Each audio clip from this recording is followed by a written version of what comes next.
Au nord du royaume de Krasie, une armée de chevaliers quittait la forteresse sous le commandement du duc Hélion, avançant vers une mer infinie de morts vivants noyés dans une brume toxique. Même le duc comprenait que cette bataille était perdue d'avance. Face à eux se tenait un chevalier de la mort dont la simple présence suffisait à écraser tout espoir. L'un des chevaliers proposa immédiatement de battre en retraite et de se retrancher dans la forteresse, mais Hélion refusa, le mur du nord avait déjà été détruit et si les portes cédaient, le royaume entier tomberait. Peu importe les sacrifices, il devait tenir. Pourtant, au milieu du désespoir, une silhouette surgit soudainement, chargeant seul droit vers l'armée des morts. Les chevaliers tournèrent la tête avec stupeur. Qui pouvait être assez fou pour foncer ainsi vers un chevalier de la mort? Un subordonné reconnut aussitôt l'homme, Yuren Rox, le célèbre combattant du marquisat méridional de Rox, réputé pour manier les dagues. Mais même sa renommée semblait dérisoire face à un chevalier de la mort. Personne ne pouvait vaincre une telle créature avec de simples dagues. Pourtant, dès que ces lames frappèrent les morts vivants, leurs corps commencèrent littéralement à fondre sous les yeux horrifiés des chevaliers. Une seule attaque suffisait pour dissoudre chair et os comme s'ils étaient consumés de l'intérieur. Plus Yuren avançait, plus les cadavres s'écroulaient dans une puanteur de chair brûlée. Devant cette scène irréelle, certains murmurèrent qu'il devait être un saint envoyé par les cieux.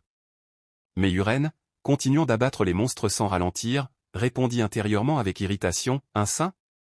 Arrêtez vos conneries. C'est juste que tout ce qui est bon pour le corps doit m'appartenir à moi seul. » 6 mois plus tôt, Yuren Rox se réveilla brusquement sans comprendre où il se trouvait. Sa confusion fut immédiatement interrompue par une voix féminine lui demandant poliment si le jeune maître était enfin réveillé.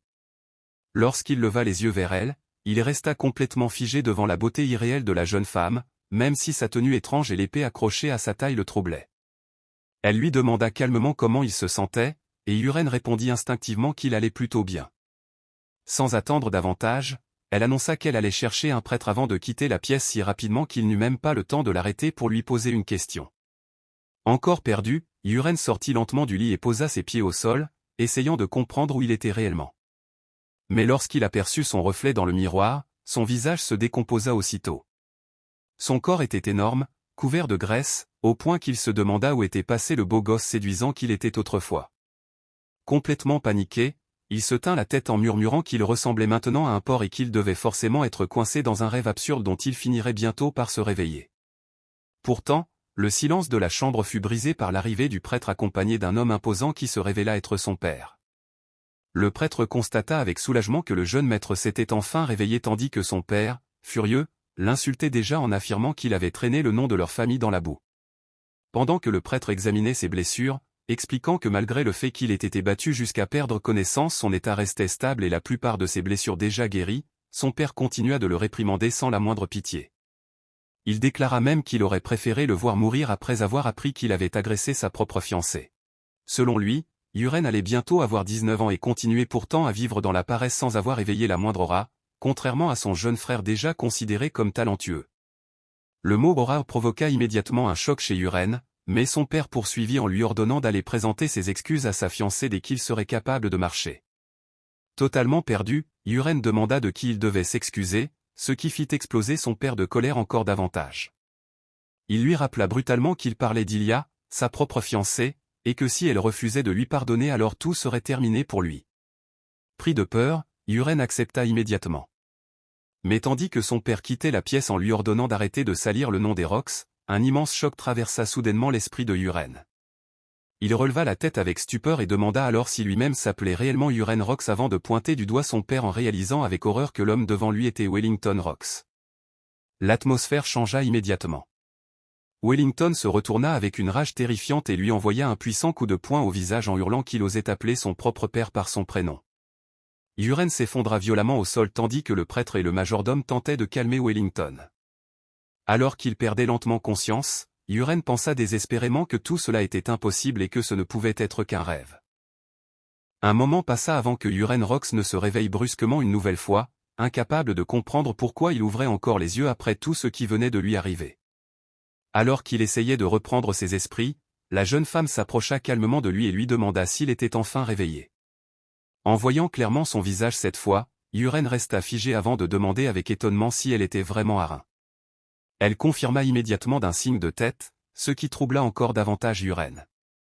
Il se prit la tête entre les mains sous le regard complètement perdu d'Arin avant de lui demander directement s'il était dans cet état parce qu'il avait merdé avec Ilia et qu'elle l'avait assommé. Arin confirma encore une fois, expliquant même avec un calme terrifiant qu'il avait tenté d'agresser Dame Ilia et que celle-ci l'avait frappé jusqu'à le laisser presque entre la vie et la mort. Yuren se tint à nouveau la tête, comprenant enfin dans quelle situation catastrophique il venait d'atterrir. À cet instant, il en fut certain, il avait été transporté dans le roman qu'il avait lui-même écrit. Pas dans le rôle du héros, mais dans celui du pire antagoniste secondaire, une véritable ordure destinée à provoquer le protagoniste avant de finir lamentablement assassiné dans une ruelle sombre. Yuren grinça des dents, incapable d'accepter une situation pareille. Comment était-il censé survivre dans un monde aussi cruel? Pourtant, au milieu de son désespoir, une pensée plus rationnelle traversa son esprit. Même s'il ne connaissait pas réellement les capacités exactes de Yuren Rox, il connaissait au moins tous les trésors cachés, les futurs événements importants et les rencontres que le héros n'avait pas encore obtenus. Il sortit alors du lit avec détermination, persuadé qu'il devait commencer à se préparer immédiatement, mais son énorme ventre lui fit aussitôt perdre l'équilibre. Arin le rattrapa rapidement par l'épaule et lui demanda s'il allait bien. Yuren, les dents serrées, répondit sèchement que cela se voyait très bien qu'il n'allait pas bien, mais son attention fut soudain attirée par quelque chose flottant près d'Arin. Pendant qu'elle lui conseillait encore de continuer à se reposer, Yuren fixait intensément ce qu'il voyait devant lui, incapable de comprendre pourquoi cela venait d'apparaître. Plus il fronçait les sourcils, plus les informations devenaient nettes. Il réalisa alors avec stupeur qu'il voyait de véritables fenêtres de statistiques. Arin finit par briser le silence inquiétant en l'appelant timidement jeune maître, ce qui poussa Yuren à reprendre immédiatement ses esprits en prétendant qu'il avait simplement perdu la tête un instant et qu'elle pouvait retourner travailler. Après un bref regard méfiant, Arin accepta finalement avant de quitter la pièce sous les yeux fixes de Yuren.